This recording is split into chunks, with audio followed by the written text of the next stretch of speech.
অসাধনায় দিন বইয়া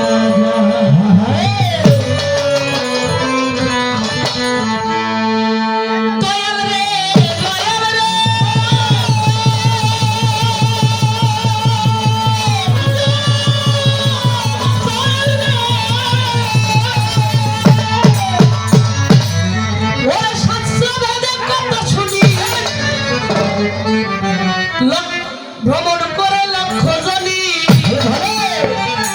তারপরে এই মানুষ জন্ম পায় আমার দয়াল রে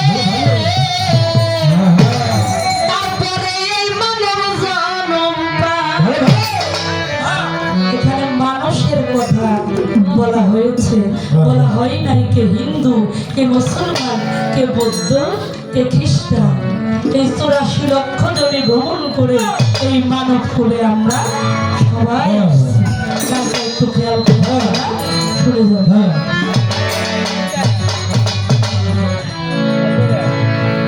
কোন জমিতে কত কাল নামাবি কেমন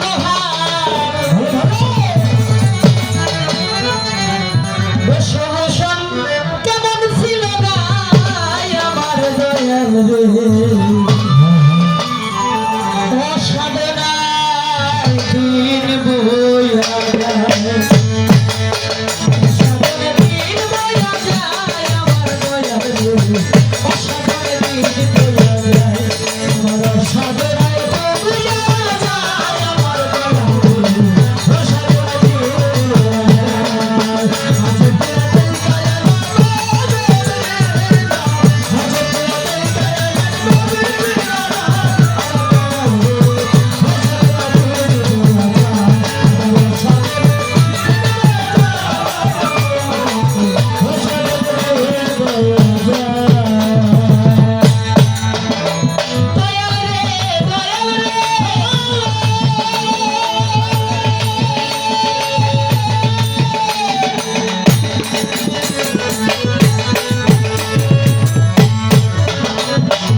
আমি যেই ঘরের মানুষ, গানটা কিন্তু তারই উস্তাদ গুরু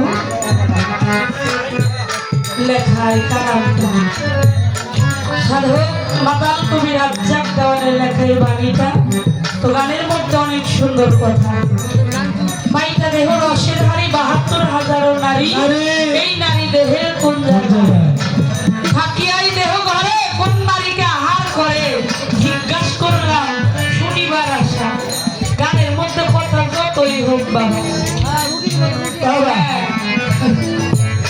তো এক আমার বাবার সাথে কথা মনে করলো, কমু বাঁশিওয়ালা থাকতো বহু আগের কথা, আমাকে তিল্লি গ্রামে গান, আমি তখন বাবার সাথে থাকি, আমাকে থাক মামা। তো একদিন ওই কমিটির লোকে জিজ্ঞাইতেছে গান শেষ, মানে বাবারা জিজ্ঞাসা করছে, আবুল ভাই আপনারা লোক কয়জন, আপনারা কি ভাত খাইবেন নাকি রুটি খাইবেন? আরে তোমরা কইতেছে সকালবেলা তো রুটি নাস্তা হইলেই তো ভালো হয়। তো লোক আবার জিজ্ঞাইতেছে কই যদি রুটি খান তাহলে মানুষ কয়জন কয়টা করে খাইবেন এটা? আরে মানে জিজ্ঞাসা করতেছে কয়টা করে খাইবো, ওই পরিমাণ মতো আর কি বানাইবো। তো আমাকে থাক মামা আবার ওনার আবার কথা আবার জোগাই নেই থাকতো। তুমি কইতেছে কয় ভাই রুটি 9 জন গুইনা দিলেন, রুটির সাইজ কেউ বাবা তো দিছাইছে কয় থাম তোর কি কথা বুঝাই মানে রুটি তো দিবেন, ওই রুটি যদি মোটা হয়, যদি ঝোলাটা বড় হয় তাহলে রুটি তো পুষাই দেবো একটাই, রুটির মতো রুটি হলে কিন্তু একটাই কাম হয়ে যায়। আবার রুটির মতো রুটি হয় 10টারও কিছু সাইজ কেমন। তো গানের মতো গান একটা হইলেই হয়, তো জাগো ঘরের গানটা আমিও তাকে ধামাই উঠাই দিলাম। এবার যা কিছু করার আমার আম্মা জানি আমার করবো।